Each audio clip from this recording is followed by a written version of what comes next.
स्थली वर्ग आते हैं। लाइन से बताओ, विकास क्रम रहना चाहिए।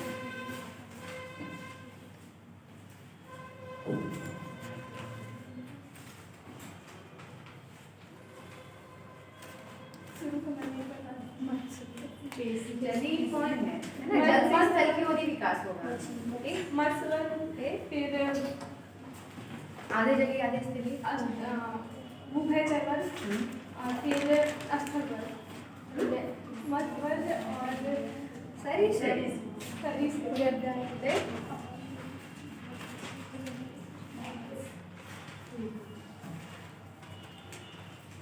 पक्षी वर्ग और उड़ने वाले, फिर स्तनधारी।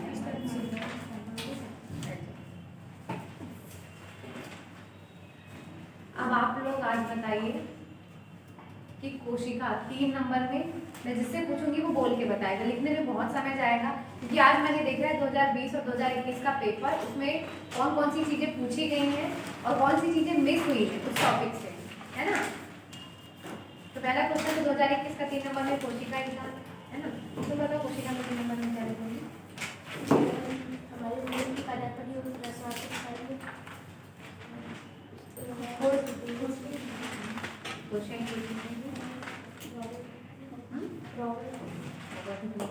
उसका के अध्ययन को क्या कहते हैं? हाँ?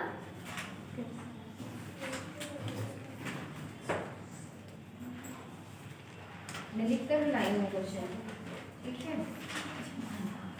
साइटोलॉजी के बायोलॉजी, ठीक है। तुम खड़े हो जाओ बताते। दूसरा क्वेश्चन पूछा था भोजन के प्रमुख घटक कौन से हैं? पाचन। तुम अपनी दिमाग लगा के बताओ, मैंने पढ़ाया है, ठीक है। अगर तुम्हारे सामने क्वेश्चन है 3 नंबर में भोजन के प्रमुख घटक कौन से हैं तो क्या प्रोटीन, कार्बोहाइड्रेट और विटामिन और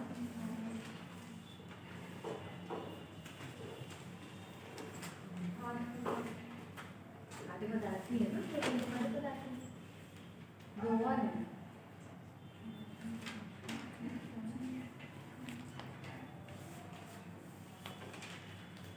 अगर 3 नंबर में पूछो और तुमने सीधे ऐसा लिखना शुरू कर दिया, तुम्हें 3 में 3 नंबर कभी नहीं मिलेंगे। तुम्हें बताना पड़ेगा कि ऊर्जा देने वाले पदार्थ कौन से हैं, शरीर का निर्माण करने वाले पदार्थ कौन से हैं, है ना, और उपापचय क्रिया को नियंत्रित करने वाले पदार्थ कौन से हैं, विटामिन, खनिज, ठीक है।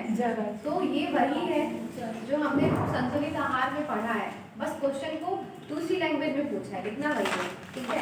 अगला क्वेश्चन है पौधों में, बैठो। पौधों में मूल रोमों मतलब जड़ रोमों या ध्रुवीयस के प्रमुख कार्य क्या है, तो ये आज का टॉपिक है, ठीक है, पौधों में संबंधित है। फिर क्वेश्चन है 5 नंबर में, श्वसन क्या है, जीवों के प्रमुख श्वसन अंग कौन से हैं? बताया है मैंने, जीवों के श्वसन अंग भी बताए हैं, ठीक है। सीधे सीधे दिखा दिया है कि पोरीफेरा का ये सिलेंड्रेटा, प्लेटीहेल्मिन्थेस, है ना, एनिलिडा, आर्थ्रोपोडा, मोलस्का, और स्तनधारियों का भी बताया, सब बताया है। नाम वाला क्वेश्चन बोल दीजिए, भोजन वाला। भोजन के प्रमुख घटक क्या हैं, ठीक है। फिर 5 नंबर में दूसरा पूछा था कि स्तनधारी के विषय पर संक्षिप्त टिप्पणी लिखिए, तो जब ये रिप्रोडक्शन पढ़ेंगे तभी आ जाएगा, ठीक है। 11 नंबर का क्वेश्चन है थायराइड ग्रंथि की संरचना, उसके हार्मोन तथा संबंधित विकारों का वर्णन कीजिए, है ना। थायराइड ग्रंथि की संरचना मैंने नहीं बताई थी, ठीक है, ये स्किप हुई थी चीज, और ये मैंने इसलिए नहीं बताया क्योंकि मैंने पेपर देखा नहीं था कि इस तरीके से भी पूछ लेता है। और संरचना बताने में क्या है कि अगर मैं एक ग्रंथि की संरचना बताती तो हार्मोन ही शायद 10 दिन चलता, है ना, कि थायराइड ग्रंथि की संरचना कैसी होती है, फिर अग्नाशय की संरचना कैसी होती है। तो मेरा नंबर में उसमें 2018-19 में क्वेश्चन आता है एड्रिनल ग्लैंड से संबंध, मतलब जितने हार्मोन है उसे स्रावित हार्मोन, हाँ, इसमें भी एग्जैक्टली वही चीज पूछी है, ठीक है। थायराइड ग्रंथि के हार्मोन से संबंधित विकार, विकार का मतलब होता है उसमें संरचना नहीं दिया है, हार्मोन मतलब स्रावित हार्मोन से होने वाले रोग को समझाया। हाँ, मैं वही चीज बोल रही हूँ, है ना। थायराइड ग्रंथि की संरचना इसमें एक्स्ट्रा टॉपिक डाल दिया है, इसमें 3 क्वेश्चन एक साथ मिला के पूछा है। थायराइड ग्रंथि की संरचना, थायराइड ग्रंथि से संबंधित हार्मोन और हार्मोन से संबंधित विकार, विकार मतलब रोग या डिसऑर्डर, ठीक है। ये चीजें हैं, तो इसमें संरचना मैंने नहीं बताई थी, ये सोच करके कि बहुत हो जाएगी। थायराइड ग्रंथि की संरचना बताएंगे, पैराथायराइड की संरचना बताएंगे, एड्रिनल की बताएंगे, अग्नाशय की बताएंगे, है ना। तो इसको आप लोग, मैं यही कहूंगी कि ये वाला क्वेश्चन आया है इसलिए देख लीजिएगा, बाकी जो भी है ना ग्रंथियां उसको एटलीस्ट 3 नंबर लाइक संरचना उसकी पढ़ लीजिएगा, क्योंकि अभी हो चुका है तो इसमें मैं बैठ जाके नहीं बता सकती हूँ, आप लोगों को बहुत टाइम चला जाएगा। तो इसमें आपको थायराइड ग्रंथि की संरचना कम से कम 3 लाइन 4 लाइन या 5 लाइन, है ना, कैसा भी चित्र बना के इतनी कोशिश करिएगा कि आप डील कर पाएँ, क्योंकि इसमें ऑप्शन नहीं रहते हैं। थर्ड पेपर में अगर आपको जानकारी हो तो कोई ऑप्शन नहीं मिलेगा, सीधा यही क्वेश्चन है और आपको इसकी का आंसर लिखना है, या तो लिखना है या तो छोड़ना है, ठीक है। 2020 में पूछा गया था कि वास्कोचर्जन को परिभाषित कीजिए, है ना। तो मैं ये इन दोनों पैटर्न में मैं ये एनालाइज करती हूँ कि 3 नंबर का एक क्वेश्चन पौधों में संवहन से पूछा ही गया है। एक ये पूछा है 2021 में कि पौधों में जड़ रोमों के क्या कार्य हैं, 2020 में पूछा है कि वास्कोचर्जन को परिभाषित कीजिए। तो आप जो ये पौधों में संवहन वाला टॉपिक है ना, मैं जितने लिखाऊंगी तो लिखाऊंगी, नहीं लिखाऊंगी तो आप इसमें से 3 मार्कर खुद से छांट के खुद लिखिएगा, ठीक है। अगला क्वेश्चन है हीमोग्लोबिन क्या है, हीमोग्लोबिन बताया मैंने, चुप आप बताओ हीमोग्लोबिन क्या है।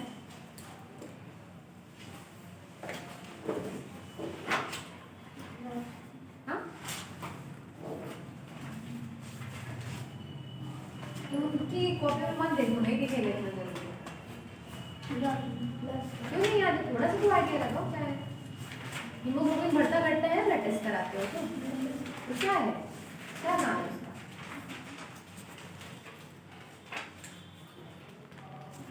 नहीं, आसानी से याद नहीं है, नहीं बोलना चाहिए, एफर्ट तो लगाओ कम से कम। आप बताओ, पीछे बगल में बताओ, नहीं आपके बगल में।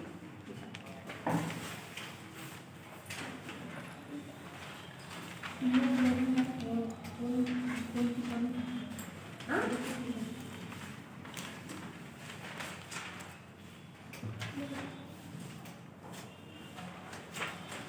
इनके जस्ट पीछे। हाँ बताओ,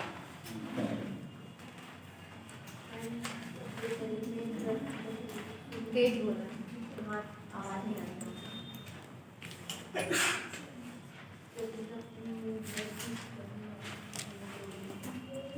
मैं ये नहीं पूछ रही ब्लड की कमी होती है, नहीं, हीमोग्लोबिन है क्या। अगर 3 नंबर में पूछेगा, पूछा ही है 2020 में, तो आप क्या लिखोगे। बगल में बताओ, क्या बगल में नाम,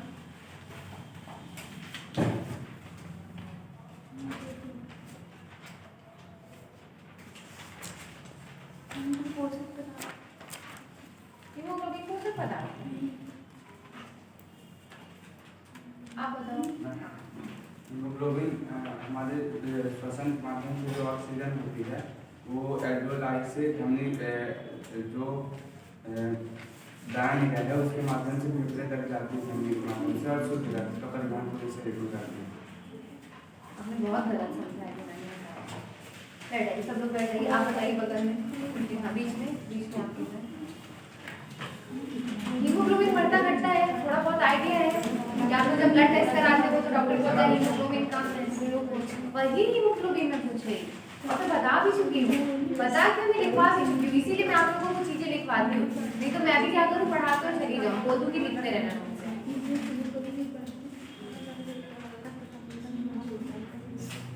हाँ, आपके पीछे जो बैठे हैं, आप आए थे संचरण तंत्र में, एक भी क्लास नहीं है, आप बताओ पीछे बैठना। हीमोग्लोबिन आया तो इसकी दो क्लास हीमोग्लोबिन है, उसमें आयरन वगैरह सब है, उसमें मोस्टली आयरन मात्रा प्रोटीन है, ठीक है, मोस्टली तो ये आयरन होता है, आयरन होता है और इसका काम होता है तो शरीर में रक्त में ऑक्सीजन को ले जाना होता है, वैसी कभी होने वाला लोग ये नहीं है, ठीक है, उसने बहुत सही बताया है ना। मैं तुम्हारा पूरी तरह 100% सही नहीं बोल रही हूँ, लेकिन फिर भी 70% सही। मैम एक्चुअली मैंने इसकी क्लास ली है, इसकी परिभाषा नहीं बता रहा। ठीक है बैठ जाओ, लेकिन फिर भी बहुत सही है। ये सेंटेंस मतलब इसी के कारण एक बार मैं फिर से बताती हूँ, हीमोग्लोबिन 3 नंबर में पूछा गया है, पूरी संभावना है कि 3 नंबर में फिर पूछा जा सकता है, या कभी 11 नंबर में पटक देगा, ठीक है। तो हीमोग्लोबिन क्या है, रक्त में पाई जाने वाली एक प्रमुख प्रोटीन है, ठीक है।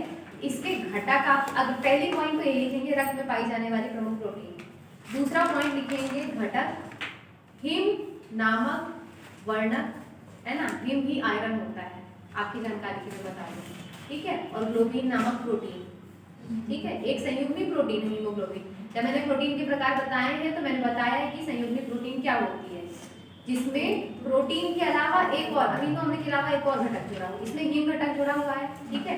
तो हीम एक उसका अगला घटक है और ग्लोबिन उसके मुख्य प्रोटीन है। हीमोग्लोबिन जबकि स्वयं में एक प्रोटीन है, फिर भी उसका क्लोबिन वाला पार्ट अमीनो अम्ल या प्रोटीन से बना हुआ है, ठीक है।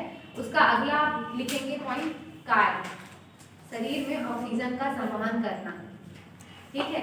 अगर आपके पास फिर भी जगह बची है तो लिख दीजिए कमी से होने वाला रोग एनीमिया, ठीक है। फिर भी अगर 5 नंबर में पूछता है, अगर आपको टॉपिक ही बढ़ाने हैं तो आप लिख दीजिए मानव शरीर में या रक्त में हीमोग्लोबिन का प्रतिशत कितना होना चाहिए। मैंने बताया कि मोटे हिसाब 15, ठीक है। 15 ग्राम पर 100 इतना ज्यादा नहीं लगता है। इतना नहीं होता है। उसमें 12 इतना 12 अगर लड़कियों का है तो बहुत है, 13 अगर लड़कों का है तो बहुत है ना। लड़कों में अगर 12 है तो फिर चिंता की बात है थोड़ी, अगर लड़कियों में 11 है तो फिर चिंता की बात है, ठीक है। अगला क्वेश्चन पूछा गया था तीसरा, मैम जो आपने बताया जो 15 जो हीमोग्लोबिन का है तो ये परसेंटेज इसे बोलेंगे, क्या बोलेंगे इसे? पर 100 ml ब्लड, ठीक है। इसमें बताइए अगला, हाँ तुम आपके पीछे करोगे। अगला क्वेश्चन था वसा में घुलनशील और वसा में जल में घुलनशील विटामिन के नाम। हाँ, वसा में घुलनशील विटामिन कौन कौन से हैं? हाँ, वसा में, हाँ ठीक है, एडी और भी है वैसे, और एडी के बाद जल में घुलनशील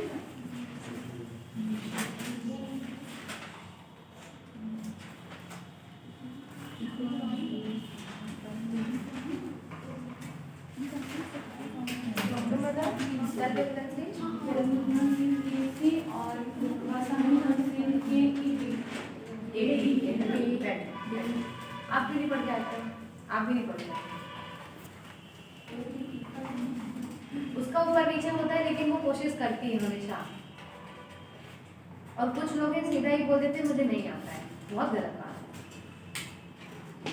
बैठ, अगर मैं ऐसी पढ़ाई नहीं करूंगी ना तो आप यकीन मानिए आप एक शब्द नहीं पढ़ेंगे। मैम इतने में 3 नंबर मिल जाएंगे क्या, जैसे वसा में घुलनशील? वो एग्जैक्ट क्वेश्चन ही पूछा है, वसा में घुलनशील एवं जल में घुलनशील विटामिन के नाम बताइए। क्यों नहीं दे रहा में बी और सी का उसमें डी। हाँ, सीधे सीधे नाम लिखेंगे। अगर आपको बहुत और जानकारी देने की इच्छा है तो बगल बगल में रासायनिक नाम लिख दीजिए। अब आपको ये तो याद ही रहेगा वसा में घुलनशील जल में घुलनशील कौन से रासायनिक नाम कहाँ से आया होगा। अगला क्वेश्चन पूछा गया 2030 में 5 अंक में एड्स पर संक्षिप्त टिप्पणी लिखिए, है ना। तो ये जो रोग पढ़ेंगे ये स्पेशली जो है ये 6वीं यूनिट का टॉपिक है। अपने में नीचे एक लाइन देख रखी है सिलेबस में, है ना, रोगों से संबंधित स्वास्थ्य। एक और क्वेश्चन आया था रोगों से संबंधित, एड्स और ये क्या कहते हैं, मैं बता रही हूँ कोरोना। हाँ देखिए मैं बताती हूँ, जो 3rd यूनिट से रिलेटेड है ना बायोलॉजी से, वही मैं पूछ रही हूँ। मैं 6th यूनिट की अभी नहीं कर रही हूँ चर्चा। तो एड्स जो है आप डिटेल में पढ़ेंगे 6th यूनिट में, इसमें भी पढ़ाई जाएगी लेकिन इसमें वो डेप्थ नहीं रहती है ना 3rd पेपर में, 3rd यूनिट। अगला क्वेश्चन पूछा गया समसूत्री कोशिका विभाजन की विभिन्न अवस्थाओं पर टिप्पणी कीजिए। मैंने बताया अच्छे डिटेल से बताया है ना। आप समसूत्री कोशिका विभाजन की विभिन्न अवस्थाएं 5 नंबर में पूछा था, टिप्पणी भी पूछा है, मतलब क्षेत्र बनाना होता है। समसूत्री कोशिका विभाजन समसूत्री कोशिका विभाजन बताइए। मत देखिए उसकी कॉपी में, तो मत करो, बोलना नहीं।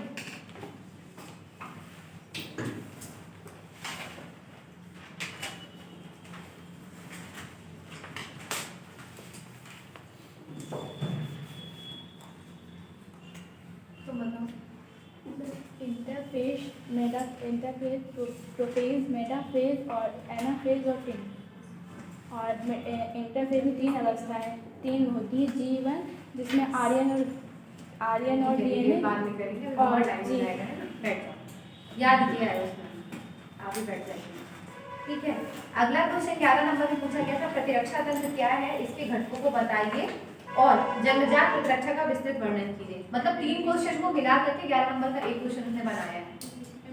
ठीक है, प्रतिरक्षा तंत्र क्या है, मतलब इम्यून सिस्टम क्या है, इम्यून सिस्टम के कितने प्रकार होते हैं, और उसमें भी जन्मजात इम्यून सिस्टम जो होता है उसके डिटेल होता है। मैम जन्मजात मतलब जैसे WBC बन गया, जैसे बोलते हैं हाँ, यकृत और जो जन्मजात है प्रतिरक्षा, जन्म से ही आ रहा है। हाँ, जन्मजात प्रतिरक्षा का विस्तृत वर्णन कीजिए। मतलब जो जैसे कि हम वैक्सीन ले रहे हैं बाहर से, है ना, ये अर्जित प्रतिरक्षा है, मतलब हमने बाहर से ग्रहण किया है इसको। बच्चों को छोटी उम्र से ही वैक्सीन लगाने लगते हैं, 1 दिन की उम्र से, और जो हमें खुद से मिली है। हम अभी क्यों बैक्टीरिया वायरस से लड़ पा रहे हैं, क्योंकि हमारे शरीर में ल्यूकोसाइट्स मौजूद है ना, श्वेत रक्त कणिकाएं जो है वो मौजूद हैं, और वो हमारी और भी चीजें हैं जो हमारी रोगाणु से लड़ने में मदद कर रही है। हाँ, उसी का कारण है। मतलब उसी का पार्ट है ना, ल्यूकोसाइट्स में सब आ जाती है। डिटेल पड़ी थी ना उसकी। मैम एक बार क्वेश्चन बोल दीजिए। ये सर्च करके लिख लेना, ये आप डालोगे ना PSC की वेबसाइट में, लोक सेवा आयोग की वेबसाइट में, ये सब मिल जाएगा आपको, बताने की जरूरत नहीं पड़ेगी। मैं आप लोगों को आज ये लिखकर इसलिए आई हूँ क्योंकि सिलेबस बहुत हद तक सिमट गया है। मुझे देखना था कि कौन सी ऐसी चीज़ें जो छूट रही हैं। इसमें से सिर्फ एक चीज़ छूटी है, थायराइड ग्रंथि की संरचना, है ना। तो आप लोगों के लिए ये होमवर्क है कि एटलीस्ट, क्योंकि ऐसा नहीं है कि 11 नंबर में सिर्फ थायराइड ग्रंथि की संरचना ही पूछेगा, 3 क्वेश्चन मिला के पूछा है तो आपके पास कुछ नहीं लिखने के लिए, है ना। एटलीस्ट 3 नंबर में थायराइड ग्रंथि कहाँ स्थित है, कितने थायराइड ग्रंथि कितने लोग होते हैं, है ना, उसको थोड़ा बहुत उसका थोड़ा सा चित्र बना दे, बस इतने में अपना काम हो जाएगा। ठीक है, आज हमें पढ़ना है पौधों में परिवहन। ठीक, मैम पौधों के भी हार्मोन पूछ सकते हैं क्या? पौधों के हार्मोन डायरेक्टली नहीं लिखा है ना। पहले जो था 2019 तक का जो सिलेबस था उसमें सब पढ़ के जाते थे, यूरोपियन, जिब्रेलिन, साइटोकाइनिन, एब्सिलिक एसिड, 4 ही मेनली होते हैं। लेकिन अब क्योंकि स्पेशली मेडिसिन में सब कोई पढ़ता भी नहीं है और अभी तक पूछा भी नहीं है ना, तो थोड़ा बहुत आप फ्री के हिसाब से आइडिया अपने लगा के रखना कि ऑक्सीजन का क्या काम होता है, कि प्लांट हार्मोन के नाम कौन कौन से हैं। पहली बात तो ये पता होना चाहिए, है ना। दूसरा ये पता होना चाहिए कि कुल मिला के 4 से 5 ही पढ़ने हैं। एक ऑक्सीजन है ना, जैसे हमारे इसमें कहते हैं सोमैटोट्रोपिन को ग्रोथ हार्मोन, वैसे ही ऑक्सीजन को ग्रोथ हार्मोन बोलते हैं प्लांट्स के केस। ठीक है, दूसरा जिब्रेलिन है। ठीक है, अगला साइटोकाइनिन है, अगला है एथिलीन। एथिलीन एक ये भी पूछता है कि वाष्पीय हार्मोन का क्या नाम है, ऑब्जेक्टिव 3 में पूछता है। आप देखेंगे मेरे ख्याल से 2017-18 में पूछा होगा कि वाष्पीय हार्मोन का क्या नाम है, जो पौधों को पकने में कौन सा हार्मोन सहायता करता है ना, फलों को पकने में, तो एथिलीन है। मैं ये बोल रही हूँ कि आप लोग थोड़ा बहुत आइडिया रखिएगा उसके बारे में, क्योंकि मेंस में नहीं पूछा गया है इसलिए कोई पढ़ता नहीं। ठीक है, अगला टॉपिक है पौधों में परिवहन। तो ये सेम जो है मैं बता रही थी, मैंने फिर लिखा रही हूँ। ठीक है, आज कोशिश करेंगे कि हो जाए, छोटा सा टॉपिक है इसीलिए मैंने बाकी चीज़ें इसमें डिस्कस कर ली हैं। उसमें है जैसे हमारे में श्वसन गैसों का परिवहन होता है हमारे शरीर में, ऑक्सीजन का, कार्बन डाइऑक्साइड का, वैसे ही पौधों में कैसे परिवहन होता है, श्वसन तो पौधों में भी होता है ना, तो गैसों का परिवहन कैसे होता है, जल का परिवहन कैसे होता है, क्योंकि जल तो केवल जड़ें अवशोषित कर रही है, तो पत्ती तक वो कैसे पहुंचता है, तो पत्ती खाना बना रही है ना, प्रकाश संश्लेषण की क्रिया क्योंकि पत्तियों में ही होती है, तो पत्ती खाना बना रही है, तो वो कैसे जड़ तक पहुंच रहा है, ये सब कहलाता है पौधों में परिवहन। अगर आप सिंपल सी लैंग्वेज में कभी सोच के देखिएगा कि पौधों में परिवहन और क्या चीज़ होगी, क्या चीज़ आएगी जाएगी पूरे शरीर में, या तो पोषक पदार्थ, भोज्य पदार्थ, या तो जल, बहुत हुआ तो हार्मोन और श्वसन गैसें, है ना। कोई उत्सर्जी पदार्थ जैसी चीज़ तो होती नहीं है पौधों में। ठीक है, ये भी होता है 2 प्रकार का, छोटी दूरी का परिवहन और बड़ी दूरी का परिवहन। छोटी दूरी का परिवहन कैसे होगा, एक कोशिका से दूसरी कोशिका में, या तो कोशिकांगों के भीतर ही होगा, है ना, जैसे कि माइटोकॉन्ड्रिया, हरित लवक, इनमें आपस में कैसे आदान प्रदान होता है। और दूसरा हो जाएगा लंबी दूरी का परिवहन, जड़ से कैसे, आप इमेजिन करिए बहुत लंबी यूकेलिप्टस का आप पौधा सोचिए, है ना, कि कैसे उसकी पत्तियों तक ऊंचाई तक इतनी ऊंची इतने ऊंचे पौधे रहते हैं, कैसे पानी पहुंच जाता है, और कैसे वो भोजन बना रहे हैं तो नीचे जड़ तक उसको मिल जाता है ना। तो ये लंबी दूरी का परिवहन कहलाएगा, मतलब पौधे के एक भाग से दूसरे भाग में जाना। ठीक है, जो छोटी दूरी का परिवहन होता है जनरली वो विसरण के द्वारा हो जाता है। विसरण की क्रिया मैंने आपको पहले भी समझाई हुई है ना, कि ये पदार्थों का गुण है, स्पेशली गैसों का गुण है। है ना। ऐसे तो ये पदार्थों का ही गुण है, लेकिन फिर भी उसमें भी मुख्यतः गैसों का गुण है। क्या होता है, अधिक सांद्रता वाले क्षेत्र से कम सांद्रता वाले क्षेत्र की ओर अणुओं का परिवहन होता है। जैसे कि आप गैसों में एक एग्जाम्पल ले लीजिए, कोने में यहाँ पे अगर बत्ती जला दी, लास्ट तक उसकी खुशबू जाएगी, है ना, वो तब तक खुशबू फैलती रहेगी पूरे रूम में जब तक एक बराबर नहीं हो जाती है वो खुशबू। ऐसा हम नहीं कह सकते कि हमने यहाँ जला दी है तो वहाँ तक नहीं जाएगी। यही है विसरण का गुण। यहाँ पे खुशबू ज़्यादा है, वहाँ पे खुशबू कम है और खुशबू पहुँच गई है। ठीक है, अभी कोई दिक्कत तो नहीं इसमें ना, कि क्या होता है अधिक सांद्रता और कम सांद्रता। और अगर कभी एक टर्म यूज हो सांद्र प्रवणता के विपरीत अणु का प्रवाह, तब क्या बोलेंगे? परासरण। सांद्र प्रवणता के विपरीत अणु का प्रवाह मतलब यानी सांद्र कम से प्रवणता के ज़्यादा पे विपरीत- जाता है। हाँ, तो मतलब कम से ज़्यादा में जाए, कम सांद्रता है फिर भी ज़्यादा की हो जाता है। मैम तो वो तो जनरली परासरण में वो मेम्ब्रेन के थ्रू होता है ऐसा, परासरण की अभी बात नहीं चल रही है। विसरण में ही। हाँ, विसरण का एक प्रकार होता है मेरे ख्याल से सुसाध्य विसरण, फैसिलिटेटेड डिफ्यूजन उसको कहते हैं, उसमें ऐसा होता है। ठीक है, अभी हम इन्हीं चीज़ों को डिटेल में पढ़ेंगे कि ये कैसा होता है। तो छोटी दूरी का तो मैंने बताया ना कि विसरण के द्वारा हो गया छोटी दूरी का परिवहन। लंबी दूरी का परिवहन कैसे होगा? लंबी दूरी का परिवहन मतलब जड़ से लेकर पत्ती तक, ऊंची शाखा तक, और ऊंची शाखा से लेकर जड़ तक कैसे होगा? इसके लिए समान ऊतक पाते हैं। समान, मैंने फिर से एक बार में बता दूं, ऊतक क्या होते हैं? कोशिकाओं का समूह होते हैं। ऐसी कोशिकाएं जो एक समान कार्य करती हैं ऊतक कहलाती हैं। ठीक है, संवहन ऊतक मतलब संवहन का मतलब होता है कि एक स्थान से दूसरे स्थान पर लाना ले जाना। संवहन ऊतक दो प्रकार के होते हैं, जाइलम और फ्लोएम। पौधों में जाइलम जो है वो जल का पोषक जल का सम्मान करता है। जड़ कौन अवशोषित करेगा? जड़। हमारे शरीर में क्या होता है कि हम पानी पी रहे हैं, ठीक है, पी मर रहा है, मुंह पी रहा है ना, लेकिन फिर भी पूरे शरीर को मिल रहा है। वैसे पौधों के शरीर में जड़ है जो अवशोषित कर रही है जल को। ठीक है, हम पानी डालते हैं तो हम मिट्टी में ही डालते हैं ना, उसके जड़ के आसपास डालते हैं, फिर जड़ें अवशोषित करती है उसको। फिर जाइलम नामक एक मृत ऊतक पाया जाता है। जाइलम मृत ऊतक है, ठीक है, जीवित ऊतक नहीं है। मृत ऊतक पाया जाता है क्योंकि पूरे शरीर में जल का संवहन करता है। जाइलम जो है वो 4 प्रकार की कोशिकाओं से मिलकर के बना होता है। Xylem vessels, xylem tracheids, xylem parenchyma और जाइलम फाइब्रोस। ये इतना इंपॉर्टेंट नहीं है कोशिकाओं के नाम पता होना, लेकिन मैंने आप लोग को जब आवृत्त बीजी पढ़ाया है और अनावृत्त बीजी, तो मैंने बताया कि एक तत्व इसमें अनावृत्त बीजों में अनुपस्थित रहता है ना, इसलिए मैंने बता दिया, आज भी डिस्कस कर दिया। और कभी ऑब्जेक्टिव में पूछ ले कि जाइलम में निम्नलिखित में से कौन सी कोशिकाएं नहीं होती हैं, है ना, और इनमें से 3 के नाम दे, एक दूसरा नाम दे, तो आपसे वो ऑब्जेक्टिव बन जाए। और या तो कभी 3 नंबर में ही पूछ ले मेंस में कि जाइलम के मुख्य तत्व कौन से हैं, जाइलम के मुख्य कोशिकाएं कौन सी हैं, तो आप ये चीज़ लिख पाएँ। ठीक है, सेम फ्लोएम को भी उन्हीं टॉपिक्स पे पढ़ना है कि जैसे जाइलम एक मृत ऊतक है, फ्लोएम एक जीवित ऊतक है। फ्लोएम भी 4 तत्वों की योग से बना होता है, 4 कोशिकाओं के नाम मैं बता दूंगी। और फ्लोएम जो पत्तियों में भोज्य पदार्थों का निर्माण होता है उसको पूरे शरीर में प्रभावित करता है पौधों के, है ना। एक और अंतर होता है, जाइलम में प्रवाह एक दिशीय होता है, मतलब नीचे से ऊपर की ओर, है ना, जल जाएगा नीचे से ऊपर की ओर। लेकिन फ्लोएम में प्रवाह द्विदिशीय मतलब 2 दिशाओं में होता है, ऊपर की ओर भी जाएगा, नीचे की ओर भी जाएगा। ठीक है, अगर बीच की कोई पत्ती प्रोडक्शन कर रही है तो वो ऊपर भी ले जाएगी पोषक पदार्थों को, नीचे भी ले जाएगी। ठीक है, अगर कभी जाइलम और फ्लोएम में अंतर पूछ ले तो इन्हीं बिंदुओं पे लिखना है। ठीक है, बाकी चीजें इसमें हैं, इतना ही समझने लायक है।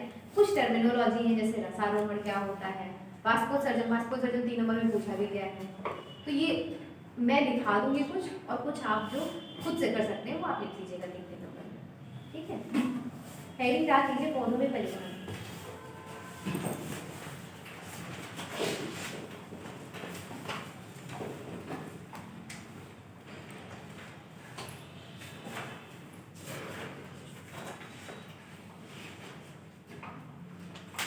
एक मिनट,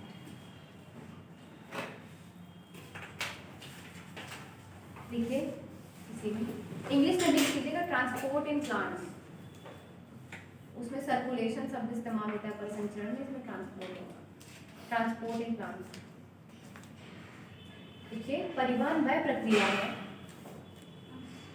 परिवहन वह प्रक्रिया है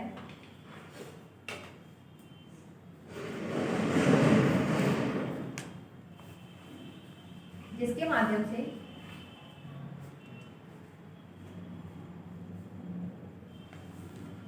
माध्यम से पौधे अपने जीवन के लिए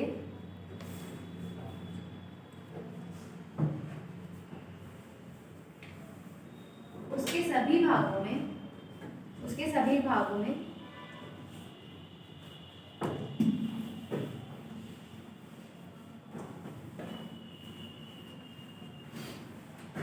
जल और आवश्यक तत्वों की पूर्ति करते हैं। जल और आवश्यक पोषक तत्वों की पूर्ति करते हैं।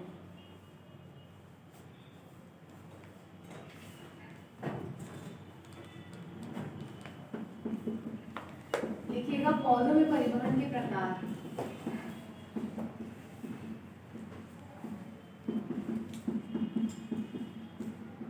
एक ऐसे तालिका बना लीजिए। छोटी दूरी का परिवहन,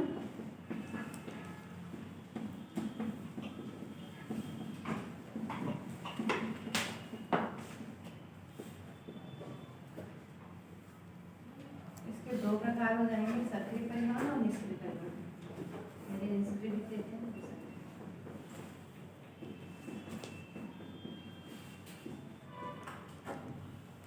छोटी दूरी, हाँ दूरी, छोटी दूरी मैंने बताया ना, एक कोशिका से दूसरी कोशिका या एक ही कोशिका के विभिन्न कोशिकाओं के बीच।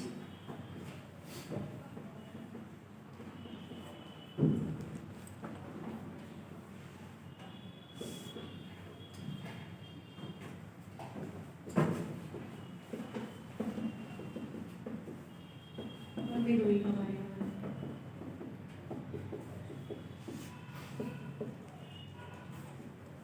ये होता है परमाणु परिवहन।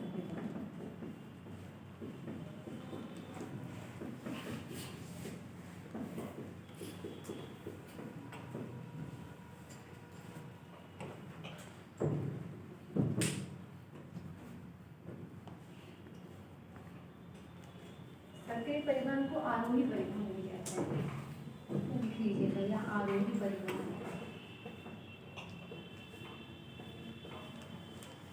मैं समझाती हूँ ये क्या है इसके।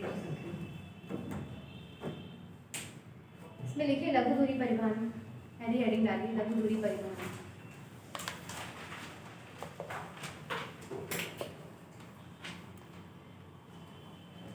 इसमें लिखिए इस प्रकार का परिवहन एक कोशिका में उसके जीव द्रव्य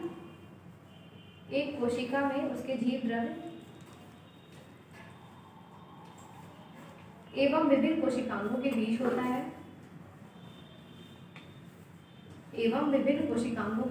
है या फिर एक कोशिका से दूसरी कोशिका के बीच होता है या फिर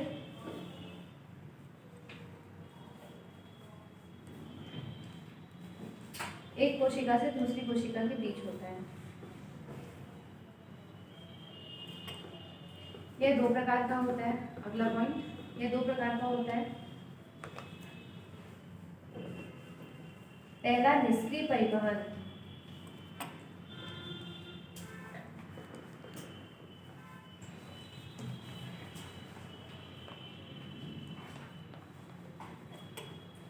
निष्क्रिय परिवहन में ऐसा परिवहन आता है जब पदार्थों या अणुओं का स्थानांतरण उच्च सांद्रता से निम्न सांद्रता की ओर स्वतः होता रहता है ना।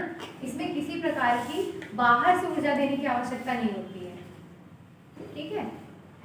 स्वतः हो रहा है तो वो निष्क्रिय परिवहन कहलाएगा। इसमें समझिए निष्क्रिय शब्द इस्तेमाल हो रहा है, मतलब ऊर्जा देने की कोई आवश्यकता नहीं है। और जब सक्रिय होगा तो इसमें जस्ट अपोजिट प्रोसेस होती है ना। निम्न सांद्रता से उच्च सांद्रता की ओर अणुओं का परिवहन होता है और इसमें ऊर्जा देने की आवश्यकता पड़ती है। और वो ऊर्जा जैसे भी मिले, मतलब कोशिका झिल्ली में प्रोटीन पाई जाती है जिसकी सहायता से पदार्थ पहले जुड़ जाते हैं और फिर अधिक सांद्रता की ओर अणुओं को छोड़ाएंगे, निम्न सांद्रता से अधिक सांद्रता की ओर छोड़ाएंगे। मतलब उसमें कुछ एनर्जी वेस्ट होगी और इसमें स्वतः होता है। टर्म में कोई दिक्कत तो नहीं। निष्क्रिय मतलब कोई ऊर्जा का इस्तेमाल नहीं, सक्रिय मतलब ऊर्जा देनी पड़ेगी तभी वो परिवहन होगा। ठीक, तो निष्क्रिय परिवहन में लिखिए इस प्रकार का परिवहन, इस प्रकार का परिवहन पदार्थों के उच्च सांद्रण से, पदार्थों के उच्च सांद्रण से निम्न सांद्रण की ओर, निम्न सांद्रण की ओर बिना ऊर्जा के संपादित होता है, बिना ऊर्जा के संपादित होता है।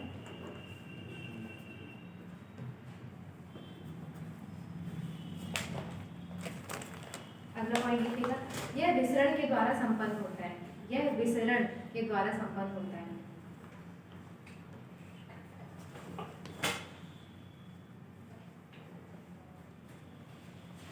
अब छोटी सी हेडिंग डाल लीजिए विसरण, 3 नंबर पर।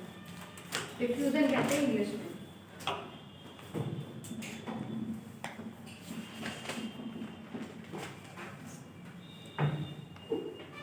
इसमें लिखिए वह प्रक्रिया, वह प्रक्रिया जिसमें द्रवों, ठोसों और गैसों के अणुओं की, वह प्रक्रिया जिसमें द्रवों, गैसों और ठोसों के अणुओं की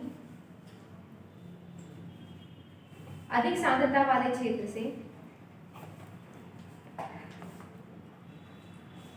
अधिक सांद्रता वाले क्षेत्र से कम सांद्रता वाले क्षेत्र की ओर गति होती है,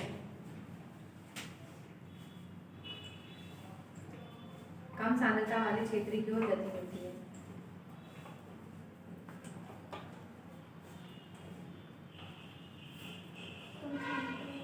क्षेत्र की ओर गति होती है, वही एग्जाम्पल है ना। यहाँ पे अगर बत्ती जलाई पूरे रूम में उसकी लाइट फैल रही, ठीक। अगला पॉइंट से लिखिए विसरण में पादपों में गैसों का परिवहन, पादपों में गैसों का परिवहन विसरण द्वारा किया जाता है, विसरण द्वारा किया जाता है।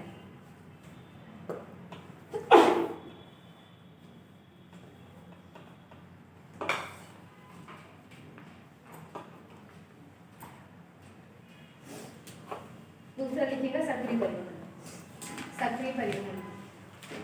ये गैसों का विसरण परिवहन समझ में आ गया ना, जो श्वसन गैसें हैं ऑक्सीजन और कार्बन डाइऑक्साइड, उसका एक भाग से दूसरे भाग में स्थानांतरण जो है ऐसे ही किया जाएगा, ठीक है, विसरण के द्वारा।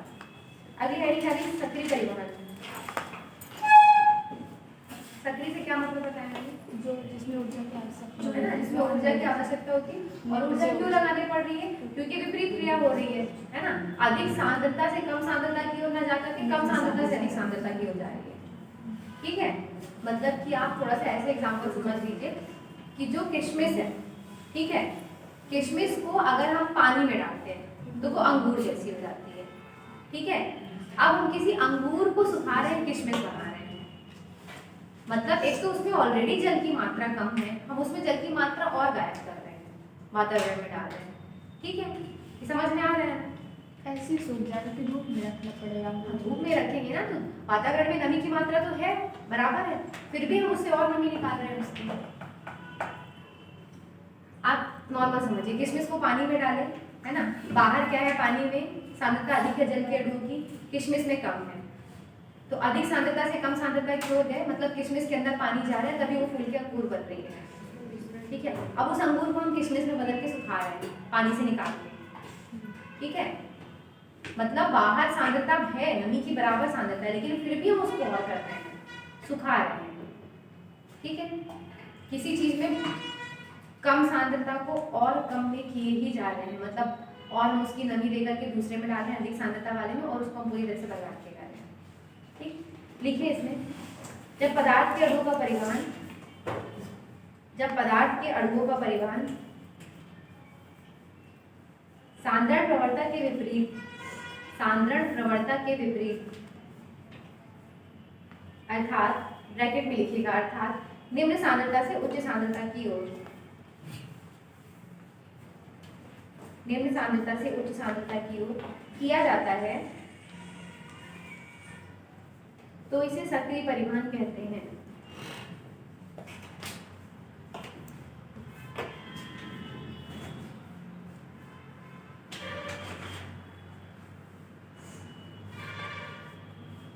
अगला पॉइंट इसी में लिखिए, इस प्रक्रिया में ऊर्जा का व्यय होता है।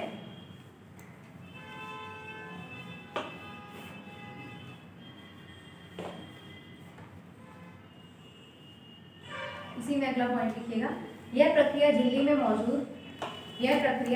मौजूद वाहक प्रोटीन द्वारा संपन्न होती है। झिल्ली में मौजूद वाहक प्रोटीन द्वारा संपन्न होती है। वाहक प्रोटीन द्वारा संपन्न होती है।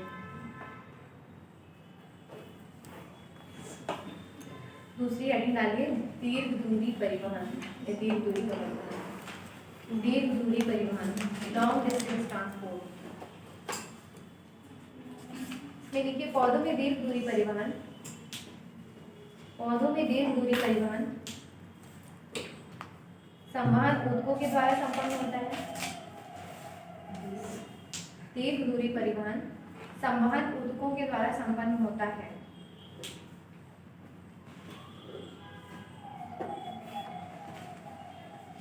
अगला, संवहन ऊतक दो प्रकार के होते हैं। संवहन ऊतक दो प्रकार के होते हैं, पहला जाइलम, दूसरा फ्लोएम। पहला जाइलम, जाइलम को हिंदी में दारू कहते हैं। जाइलम, दूसरा फ्लोएम।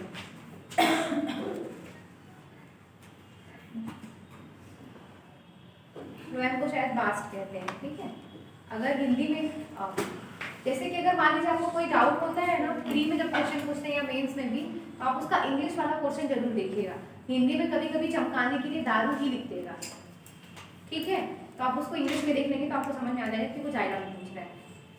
अगर लिखना हो तो बगल में लिख लीजिए अभी डालना, और उसको बास्ट सेम लिख देता है।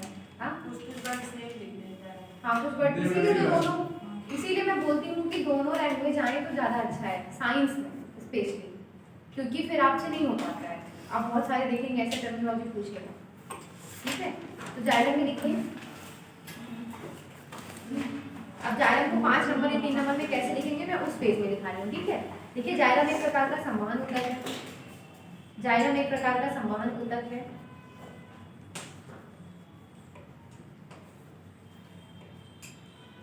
कार्य लिखिए। कार्य, जड़ों द्वारा अवशोषित जल एवं खनिज लवण को, जड़ों द्वारा अवशोषित जल एवं खनिज लवण को पौधों की पत्तियों एवं अन्य भागों में पहुंचाना। जड़ों द्वारा अवशोषित जल एवं खनिज लवण को पौधों की पत्तियों एवं अन्य भागों में पहुंचाना। इसी में अगला लिखिएगा, जाइलम कोशिकाओं में पदार्थों का परिवहन। जाइलम कोशिकाओं में पदार्थों का परिवहन एक दिशीय होता है, यूनिडायरेक्शनल, एक दिशीय। जाइलम कोशिकाओं में पदार्थों का परिवहन एक दिशीय होता है, मतलब नीचे से ऊपर की ओर, ऊपर से नीचे नहीं होगा। अगला लिखिए, जाइलम एक मृत ऊतक है। जाइलम एक मृत ऊतक है।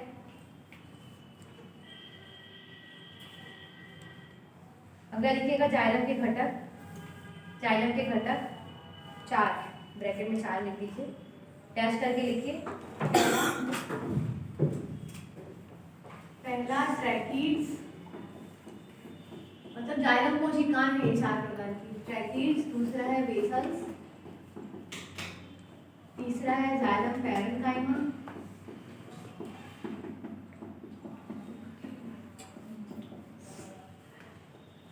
चौथा है जाइलम फाइबर्स।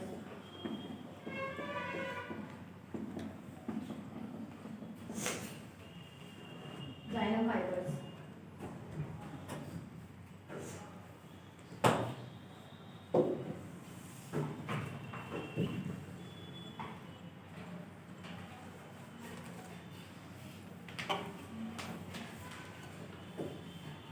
अब लिखिए दूसरी हेडिंग, फ्लोएम। फ्लोएम, फ्लोएम नहीं लिखता ऐसे, इंग्लिश में ऐसे।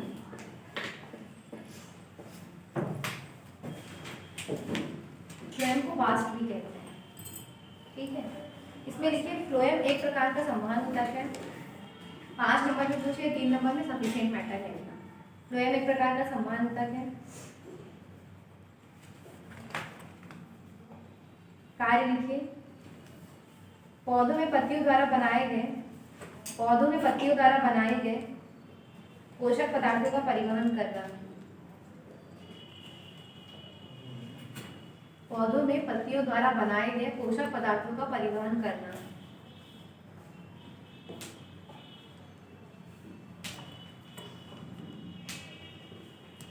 अगला लिखिए, फ्लोएम के द्वारा पदार्थों का परिवहन। फ्लोएम के द्वारा पदार्थों का परिवहन दोनों दिशाओं में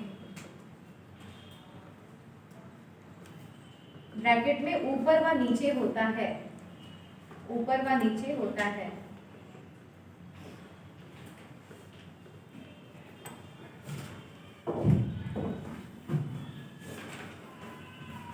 ये चीज मैं एक बार फिर से बता देती हूँ। ये समझिए कि पत्ती है, ठीक है, यहाँ पे इसकी ये कली है और यहाँ पे इसकी ये जड़ है, ठीक है।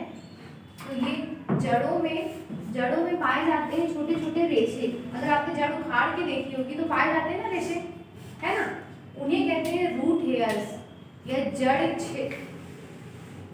मूल रोम, मतलब जड़ रोम। जड़ को मूल कहते हैं, इंग्लिश में रूट कहते हैं, हिंदी में मूल रोम या जड़ रोम कहेंगे, ठीक है। रोम में जैसे हमारे शरीर में पाए जाते हैं वैसे जड़ में भी पाए जाते हैं रोम। ये इनका स्पेशली काम है कि ये अवशोषित करेंगे जल को, मिट्टी में पानी रहेगा, है ना, पानी और खनिज लवण में मिट्टी में रहेंगे, ठीक है। ये अवशोषित करेंगे और ये ऐसे, इनका डायरेक्शन यही होगा नीचे से ऊपर की ओर, ठीक है। फ्लोएम क्या है, यहाँ पे पाए जा रहे हैं और ये पत्तियों में पाए तो पूरे शरीर में जा रहे हैं। यहाँ पे प्रकाश संश्लेषण की क्रिया हो रही है ना, हरे भाग में, हरी पत्तियों में। यहाँ पे खाना बना तो खाना सिर्फ ऐसे नहीं जाएगा कि सिर्फ जड़ की तरफ जाएगा, खाना ऐसे भी जाएगा, ठीक है। तो ये दो दिशा में हो गया, दो दिशाएं हो गई ना, ऊपर और नीचे की, और इसमें केवल एक ही दिशा है, नीचे से ऊपर की ओर, ठीक। शब्द समझ में आ गया क्या मतलब? अगला लिखिएगा, अगला पॉइंट, फ्लोएम एक जीवित ऊतक है। फ्लोएम एक जीवित ऊतक है।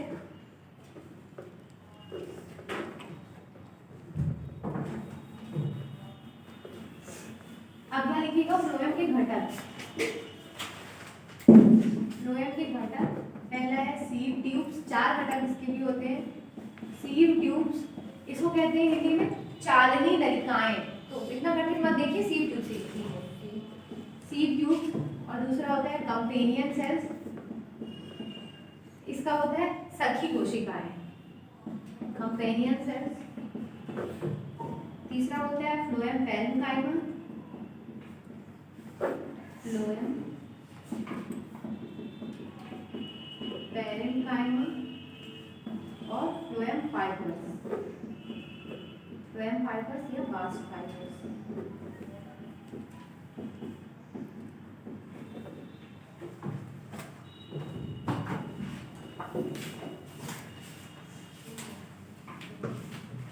ये परिवहन हो गया है ना, छोटा सा टॉपिक है। 2-3 नंबर में आप लिख लीजिए। पहला लिखिए रसारोहण। रसारोहण,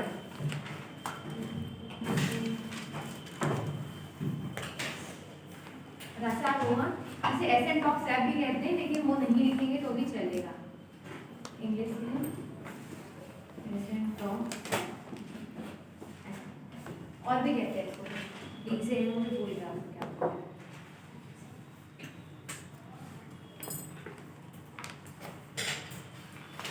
एसेंडिंग डिसेंडिंग तो पता होगा ना, एसेंडिंग, एसेंट मतलब भी पता होगा जब एसेंडिंग डिसेंडिंग पता है ना।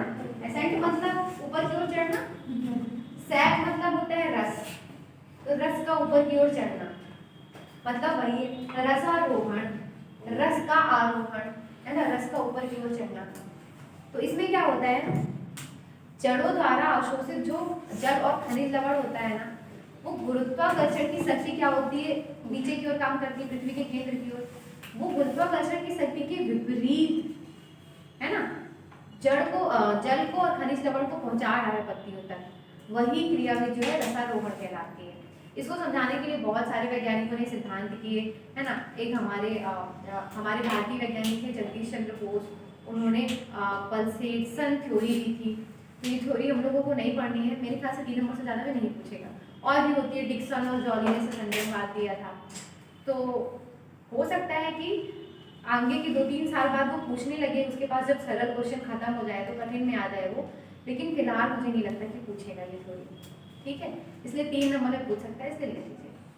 और इसको कोई दिक्कत तो नहीं है। रसारोहण मतलब क्या है, शब्द से क्लियर है ना, कि रस ऊपर की ओर चढ़ रहा है, यही क्रिया भी मतलब गुरुत्वाकर्षण के विपरीत खनिज लवणों और जल का ऊपर की ओर चढ़ना रसारोहण कहलाता है।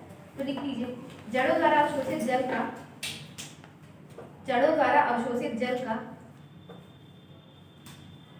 गुरुत्वाकर्षण के विपरीत तनों तथा पत्तियों तक पहुंचाए जाने की क्रिया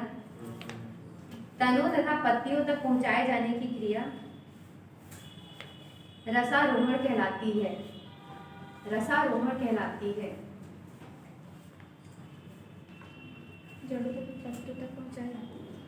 तनों तथा पत्तियों तक पहुंचाए जाने की क्रिया रसारोहण कहलाती है। अगली हेडिंग डालीजिए बाष्पोत्सर्जन, कि 3 नंबर में पूछा गया है, ठीक है। बाष्पोत्सर्जन इंग्लिश में कहते हैं ट्रांसपिरेशन, ऐसे लिखिए।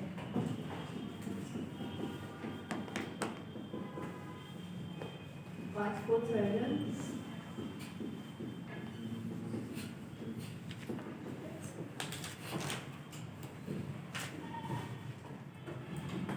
वाष्पोत्सर्जन भी शब्द से समझ होगा, है ना। आ रहा है समझ में, पानी का भाप बन के उड़ जाना, और ज्यादातर ये पत्तियों के द्वारा ही होगा, है ना।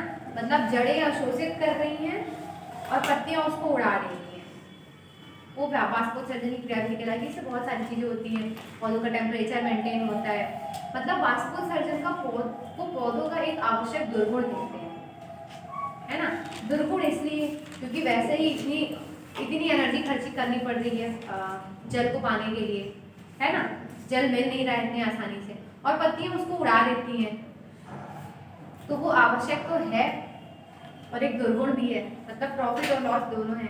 इसलिए कभी एक अगर ऑब्जेक्टिव, वैसे तो साइंस वाले बच्चों से ही पूछा जाता है 11th-12th में या BSc वगैरह में, लेकिन फिर भी अगर आपसे पूछा जाए कि कौन सी क्रिया भी पौधों का आवश्यक दुर्गुण कहलाती है, तो समझ जाइए वाष्पोत्सर्जन, ठीक है। लिख लीजिए वाष्पोत्सर्जन, पौधों के वायवीय भागों से पानी का वाष्प के रूप में उड़ने की क्रिया को वायवीय जो दिख रहे हैं हमको हवा में, वायवीय भागों से पानी का वाष्प के रूप में उड़ने की क्रिया को वाष्पोत्सर्जन कहते हैं।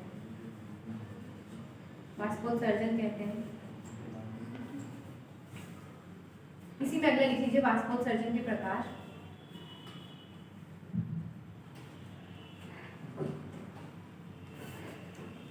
इसमें मैं बता दूं वाष्पोत्सर्जन कैसे होगा। एक तो पत्तियों में छोटे छोटे छेद पाए जाते हैं, है ना, उनको रंध्र कहते हैं बायोलॉजी की भाषा में, और इंग्लिश में कहते हैं स्टोमेटा। पहला तो उसके द्वारा होगा। दूसरा, आपने खुद भी देखा होगा जो छाल रहती है ना तने की, ऐसी इनके बीच में भी छिद्र पाए जाते हैं। देखा है ना, एकदम बराबर नहीं होती है छाल, छिद्र पाए जाते हैं। इन्हें कहते हैं वातरंध्र, ठीक है। तो वातरंध्र के द्वारा भी होता है। वायवीय भाग इसीलिए लिखा है, सिर्फ पत्ती नहीं लिखा है, वायवीय मतलब दोनों भाग दिखाई दे रहे हैं। और तीसरा, आपने देखा होगा कि पत्तियों के ऊपर एक परत सी जमी हुई दिखाई देती है, मोम की दिखाई देती है ना। और तनु भी छोटे छोटे नाजुक तने रहते हैं, उनमें भी एक परत सी लगती, चिकनापन सा लगता है, ठीक है। पुराने तनों में तो ऐसा नहीं होता है, लेकिन जो नए छोटे छोटे तने रहते हैं या पौधों के एकदम से ऊपरी भाग रहता है, तो एकदम चिकने चिकने दिखाई देते हैं। उन लेयर्स को कहते हैं क्यूटिकल। छोड़ना है, उन लेयर्स को कहते हैं क्यूटिकल। तो तीसरा है, उनके द्वारा भी वाष्पोत्सर्जन होता है। तो तीनों लिख लीजिए, ठीक है। वाष्पोत्सर्जन के प्रकार में पहला लिखिए रंध्रों द्वारा या स्टोमेटा द्वारा। ऐसे रंध्रों द्वारा, और इंग्लिश में कहते हैं इसको स्टोमेटा, बाय स्टोमेटा। दूसरा लिखिए क्यूटिकल द्वारा। क्यूटिकल वो लेयर होती है जो चमकीली लेयर बनी रहती है ना, शाइन करती है, वो लेयर होती है। तीसरा लिखिए वात रंध्रों द्वारा। वात रंध्र जो छाल में पाए जाते हैं, अभी मैंने बताया। वात रंध्र लिख लीजिए ब्रैकेट में। तने व शाखाओं की छाल में बने क्षेत्र, तने व शाखाओं की छाल में बने क्षेत्र।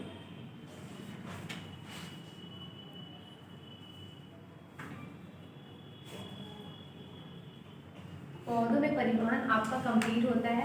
आप कहीं पे अगर जगह बची हो, वात रंध्रों द्वारा, है ना, तने व शाखाओं की छाल में बने क्षेत्र। एक लिख लीजिए मूल रोम। मूल रोम का एक ऑब्जेक्टिव लिख लीजिए। पूछा गया था ना कि मूल रोम के क्या कार्य है, तो आप लिखिएगा 3 नंबर में कि मूल रोम जड़ों में पाई जाने वाली संरचना है, पौधों की जड़ों में पाई जाने वाली संरचना है।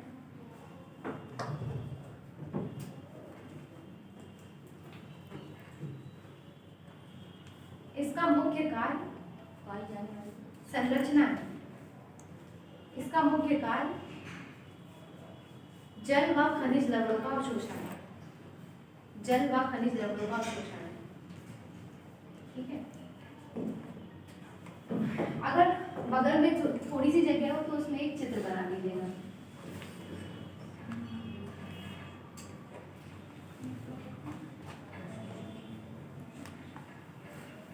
ऐसे ये जो दिख रहे हैं ना, जो रेशे आपको दिखाई देते होंगे जड़ में, वही है मूल रोम।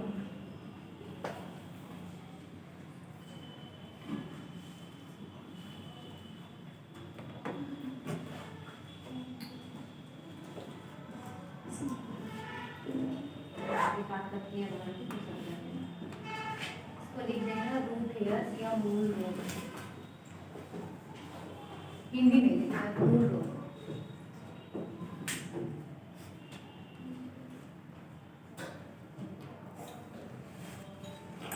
ये टॉपिक आपका पूरा हो गया। ठीक है, कल से देखते हैं कौन सा टॉपिक शुरू करते हैं, या तो पाचन शुरू होगा या तो और कोई। ठीक, आप ही बात